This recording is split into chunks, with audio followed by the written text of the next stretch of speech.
Hey guys, welcome to sorry Fred. Welcome to SuperMarcelWorld. I wanted to do a retro review for Freddy vs. Jason for far too long. Freddy vs. Jason finally came out in 2003 and it was directed by Ronnie Yu, who previously brought Chucky back to life in Bride of Chucky. I remember being a kid just discovering horror films, and for me it started with Freddy and Jason, and suddenly there was this article with big news. Freddy to fight Jason, and I totally lost my shit. But the bad news was the film would take another 10 freaking years to get made. Ugh. Now trust me, that was a really long wait. But that one magical day where it finally premieres, you're in the theater, the lights go down, the screen lights up, there's a New Line Cinema logo and you hear and really, I totally myself. Really. Well, not really, but you know what I mean. I think it was a near perfect film. What was good and what was bad we'll discuss in this retro review. Are you ready? Now, let's dig a little deeper. His name is Freddy Krueger. He loves children, especially little girls.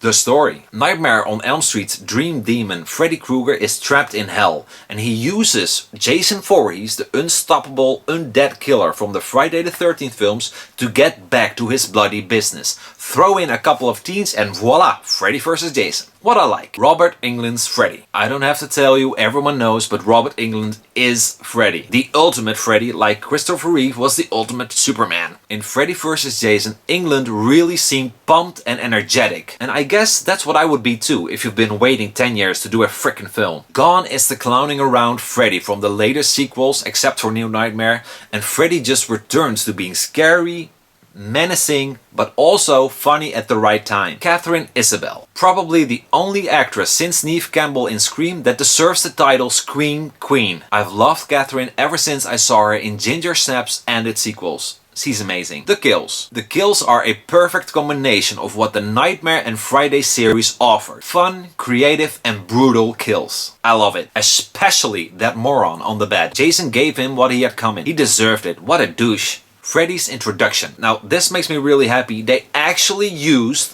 footage from all previous films. I love it. In a time where everything is being rebooted with amazing CGI and younger fresh faces, they actually used old footage. I loved it. It was so respectful to the series. What I don't like. Jason. I'm a big Jason fan. But I didn't like him for two reasons. Why? Number one, they replaced Kane Hodder. Why would you do that? Kane Hodder has been Jason ever since New Blood. Fans embraced Hodder like no Jason before. And it was a real smack in the face when New Line decided to replace him. Personally, I think Kane Hodder is the best Jason yet. He did something unique with the role. He wasn't just a guy in a mask running around with a knife or an axe. He gave him a something much more evil, something unstoppable. He made him more intimidating, more scary, and more badass than ever before. Now in Freddy vs. Jason, Jason is played by Ken Kirzinger, who's a really nice guy. I've met him twice at cons and he's just amazing. He's really cool. In this film he's more sad and more like a person you should feel sorry for, like a victim. And I don't think that's cool at all. You need proof? There you go. That's Jason sitting on his bed with a teddy bear. Yep, that's pretty badass. And another thing I really disliked about Jason in this film, his outfit. And I guess some people might say his outfit is not important at all. I think it's important the way a character looks. They gave him this yellowy brownish jacket. Why the hell would Jason wear a jacket? He's not wearing a jacket because he's cold. Duh, he's dead. And when Jason was dragged to hell in Jason Goes to Hell, he was wearing that. So tell me, do they have a wardrobe in hell or something? Or maybe underneath all that mud and dirt there's a wardrobe? What kind of faggot runs around in a Christmas sweater? Faggot? Really? What was that about? The funny thing is, faggot was not scripted, and even the screenwriters were surprised when they saw it ended up in the film. Another thing I really didn't like was Monica Keena as Laurie. I can't believe they made her the main girl. She was terrible. She's a terrible actress and she was horrible in this film. Most magical moment. This is a no-brainer. It's Freddy and Jason's first fight. The first time these two legendary monsters got together in the same frame. Holy shit. For me, that was movie magic right there. Welcome to my nightmare. Did you know Betsy Palmer was asked to reprise her role as Mrs. Voorhees, but she declined because the role was too small. That's funny, because she didn't seem to have that problem when she was asked to return in Friday the 13th Part 2. That role was small as well. I like the woman that replaced her, I thought she was great, but just imagine what it would have been like if Betsy Palmer actually reprised that iconic role in this film. There were multiple alternate endings, but one was very cool, but sadly not filmed. Freddy and Jason both end up in hell, they go at each other, and suddenly out of the dark, hooked chains grab them, and then out of the darkness comes Hellraiser's Pinhead. And he says, "Now, gentlemen, what seems to be the problem?" Whoa! Can you imagine that? You know, I see that in my head. What seems to be the problem, gentlemen? Rob Zombie was offered to direct, but he declined. He wanted to work on his film House of 1000 Corpses. And thank God! I'm so glad that didn't happen. Woo! That was close. Can you imagine if he directed Freddy vs. Jason?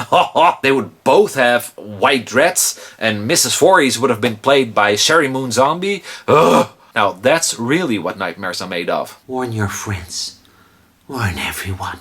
Overall, Freddy vs. Jason is really awesome. It has some awesome creative and funny kills, some great one-liners. Freddy is more badass than he had been in a really long time. And Jason is tall and in some moments badass, but he's no way near as cool as he used to be when Kane Hodder played him. The fights were awesome, and I think it was a terrific ending. And you know, you can't make Jason win, because the Nightmare fans will be disappointed. And you can't make Freddy win, because the Jason fans will be disappointed. So you have to find a middle way. Either they both die or they both survive. And what they did was really awesome. Some people might still ask who really won. Well, I'll give you my opinion, which is also known as the right and only answer. Let me explain. Jason walks out of the foggy lake with Freddy's head in his hand. When walking towards the camera, Freddy blinks at us. Well, this tells us that we're in the dream world. Because if this was in the real world, Freddy would not have powers. He would be dead. He would not be blinking. So it's the dream world. That's a fact. But Jason is also still alive because he's walking there. And since Jason is walking around in the dream world, he's still alive as well. So there's your answer. They both survived. Now over the years I've heard that they considered using 3 endings. One where Freddy wins, one where Jason wins, and one where they both die and the teens win. And when you would go to the theater, you would not know which ending you would end up with. So you might have had to go see the film multiple times to see all endings. And they never did this, but I think that sounds really cool. How cool is it if you've got a Blu-ray and you can select which ending you would like to see? That would be really cool. But you know, one way or the other, both of these guys never really die. And when they do, they don't. So now the important question. Where the hell is my sequel? I want a sequel, damn it! Just forget the remakes, go back to Freddy vs. Jason and give us a damn cool follow-up. And I know they made a follow-up in comic book form, and these two were awesome, and they included Ash from Evil Dead, and that's awesome. But I really want to see a second film. I give this amazing film 4 out of 5 chopped off Freddy heads. Yeah, so that's it for now, friends. Thanks so much for watching. What did you think of Freddy vs. Jason? Let me know below. And also let me know who's your favorite, Freddy or Jason. So once again, thanks for watching. If you liked the video, please subscribe to see what I'll do next. And if you have the time, maybe select one of the other videos. Enjoy. And of course, as always, I hope to see you back next weekend. Bye. I look like some kind of shock rocker.